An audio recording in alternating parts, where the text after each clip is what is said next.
আমি ডোনাল্ড ট্রাম্পের বাড়িও গিয়েছি, ঢুকতে দিয়ে নেই, ঢুকতে দেবে না আমাদেরকে। পাশ থেকে আমি দেখেছি, ঘুরে ঘুরে দেখেছি নিউ ইয়র্কে। আল্লাহ আমাকে সুযোগ দিয়েছে, আবার আমি বারাক ওবামার বাড়িতে গিয়েছি, সেটা হলো ওয়াশিংটন ডিসিতে। আমি জাস্ট বুঝাচ্ছি কম্পেয়ার করে দুনিয়ার জৌলস আর জান্নাত। বারাক ওবামার বাড়িটা মাত্র 2.5 তলা। ওখান দিয়ে আমি যাচ্ছিলাম ওয়াশিংটন ডিসিতে, স্পেস মিউজিয়াম দেখতে গেলাম, যেখানে নীল আর্মস্ট্রং সহ মহাকাশ বিজ্ঞানীদের বিভিন্ন গবেষণার যন্ত্র রাখছে স্পেস মিউজিয়াম। ওটা ওয়াশিংটন ডিসিতে দেখে ওর বাড়ির পাশ দিয়ে আসার সময় আমাকে আমার বাঙালি ভাই বলল, বারাক ওবামার বাড়ি এখানে। আমি বললাম যাওয়া যাবে? বলে রাস্তার সাথেই, চলেন। গিয়ে দেখি মাত্র 2.5 তলা বিল্ডিং। আমি বললাম এত ছোট্ট বাড়ি, অথচ শেষ প্রেসিডেন্ট ছিল 8 বছর, দুই সিজন, 4 যোগ 4। 8 বছরের প্রেসিডেন্ট বারাক ওবামা, বাড়ি 2.5 তলা। উনি আমার বলে, আমাদের দেশের নেতারার মতো শোন নাকি?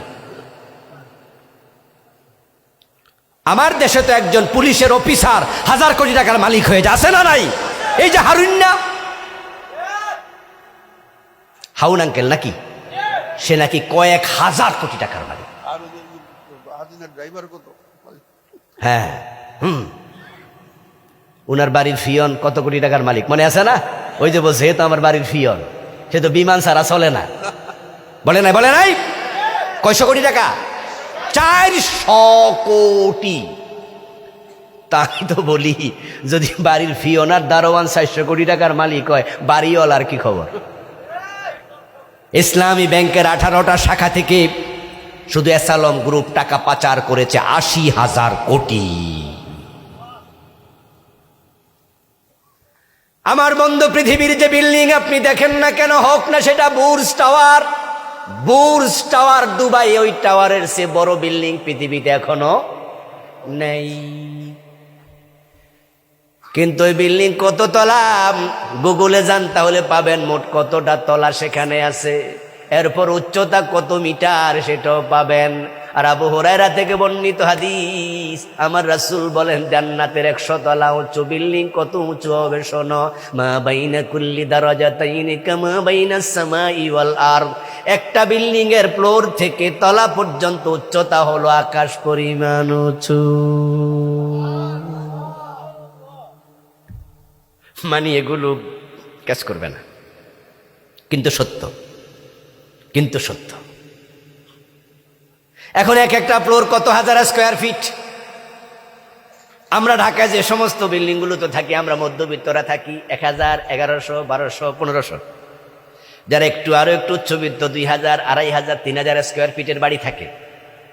আপনাদের এই যে বসে আছেন সামিয়ানা, এটা হয়তো 1005 স্কোয়ার ফিট হতে পারে, কিন্তু জান্নাতের এক একটা ফ্লোর কত উঁচু হবে। রাসূলুল্লাহ বলেন, লাওয়ান্নাল আলামিনা জিতমাউ ফি ইহদাহিন্না লাওয়াসআতহুম। এটা এত বড় হবে, তামাম দুনিয়ার সব মানুষ যদি যেতে চায়, একটার ভিতরে সবার জায়গা হবে।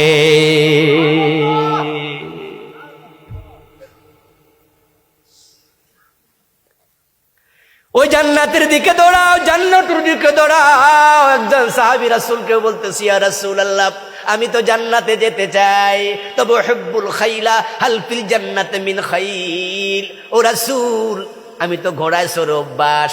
হয়তো ধনী মানুষের ছেলে আর কি, সবাই গরিব ছিল নাকি? সাহাবীদের মাঝে ধনী ছিল না? অনেক সাহাবী অনেক ধনী ছিল। ওসমান তো অনেক বিশাল ধনী ছিলেন রাদিয়াল্লাহু তাআলা আনহু। উনাকে বলাই হতো ওসমান গনি।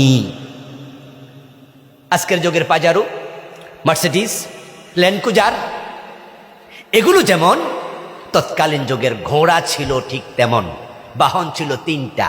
যারা গরিব তাদের জন্য গাধা, আর একটু ধনী তাদের জন্য ওট, আর যারা ভিআইপি তাদের জন্য ছিল ঘোড়া। ওই ব্যক্তি বলছে, হুব্বুল খাইল, হে রাসূল, আমি ঘোড়া পছন্দ করি। হাল ফিল জান্নাতে মিন খাইলিন, জান্নাতে ঘোড়া আছে নাকি? আমি যদি আল্লাহকে বলি, আল্লাহ আমার একটা ঘোড়া দাও, আল্লাহ জান্নাতে ঘোড়া দেবে। নবীজি তখন বলেন, বলে কি রে, ইন আদখালাকাল্লাহুল জান্নাহ ফালা তাশাউ আন তাহমিলা আলা ফারাসিন ইয়াকুতাতিন হামরা। ইয়াতিরু বিকা হাইসু শিইতা ইল্লা ফাআলতা।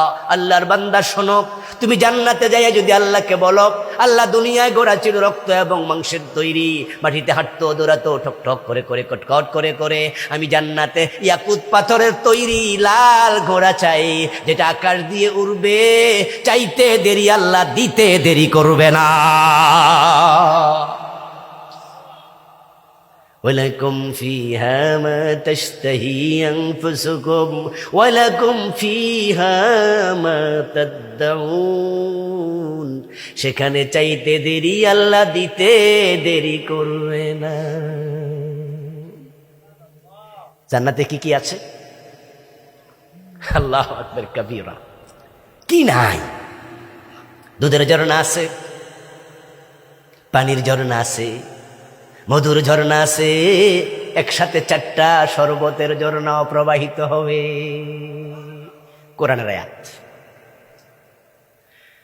মাসালুল মুত্তাকিন মাসালুল জান্নাতিল্লাতী উইদাল মুত্তাকুনা ফীহা আনহারুম মিন মাইন গায়রি ইয়াসিন ওয়া আনহারুম মিন লাবানিন লাম ইয়াতাগায়্যার তা'মুহু ওয়া আনহারুম মিন খামরিন লাযযাতিন লিশারিবিন وانهار من عسل مصفى। আমার বন্ধু, জান্নাতে যাও, জান্নাতীদেরকে আল্লাহ যখন প্রবেশ করাবে তখন তাদের বয়স হবে 33 থেকে 33, এবং জান্নাতীদের বয়স কখনো বাড়বে না, পোশাক কখনো পুরান হবে না, এবং জান্নাতীদের রোমান্স করার জন্য হুর দেয়া হবে কমপক্ষে 72 জন। এক হুরের সৌন্দর্য হবে চাঁদের চেয়ে বেশি। وَلَهُمْ فِيهَا أَزْوَاجٌ مُطَهَّرَةٌ وَهُمْ فِيهَا خَالِدُونَ। নবীজি বলে, জান্নাতে ব্যক্তি ঢুকবে, ইন্নার রাজুল লা ইয়াত্তাকি ফিল জান্নাহ 70 সানাতান ক্বাবলা আন ইয়াতাহাব্বালা। জান্নাতে ঢুকেই চমৎকার বিছানা পাবে, সোফা পাবে, আরিকা পাবে, তারপরে হেলান দিয়ে বসবে, এত মজা পাবে, এদিক থেকে ওদিকে ফিরার আগে 70 বছর চলে যাবে, টেরি পাবে না।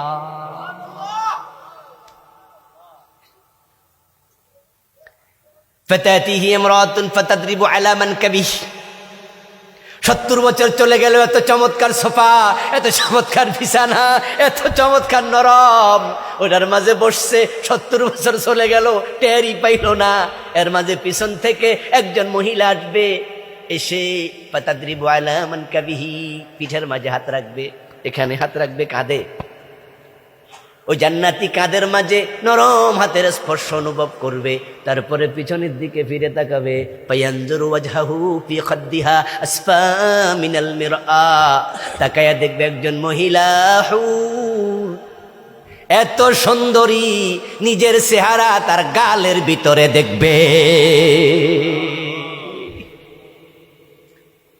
আয়নার মাঝে যত স্পষ্ট দেখা যায়, আমার রাসূল বলে এর চেয়ে বেশি স্পষ্ট তার গালে নিজের চেহারা সে দেখবে। আশ্চর্য হয়ে বলবে, ভাই নানতে, এই তুমি কে? ফাতাকুলু আনা মিনাল মাজিদ। মহিলা জবাব দেবে, আমি তোমার জন্য পুরস্কার। সুবহানাল্লাহ পড়েন। আমি তোমার জন্য আল্লাহর পক্ষ থেকে পুরস্কার। ফাতুসাল্লিমু আলাইহি। মহিলা এবার তাকে সালাম দেবে, ফায়ারুদ্দুস সালাম, সে সালামের জবাব দেবে, কথা বলবে। আলাইহি 70 সাওবা। ও মহিলার গায়ের মাঝে 70 স্তবক কাপড় থাকবে।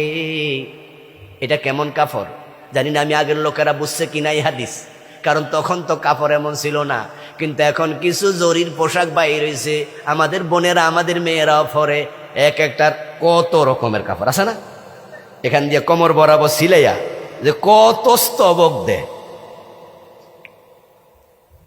70 স্তবক কাপড় পরিহিত একটা পোশাক তার পরনে।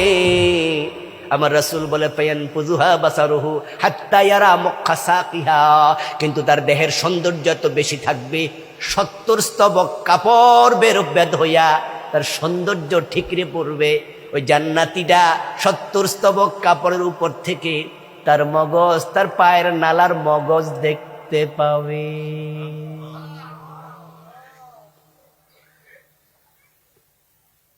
ইয়াতুফু আলাইহিম বিলদানুম মুখাল্লাদুন, শুধু হুর নয়, 72 জন হুর নয়, তাকে খেদমতের জন্য গেলমান দেয়া হবে ছোট ছোট বাচ্চা।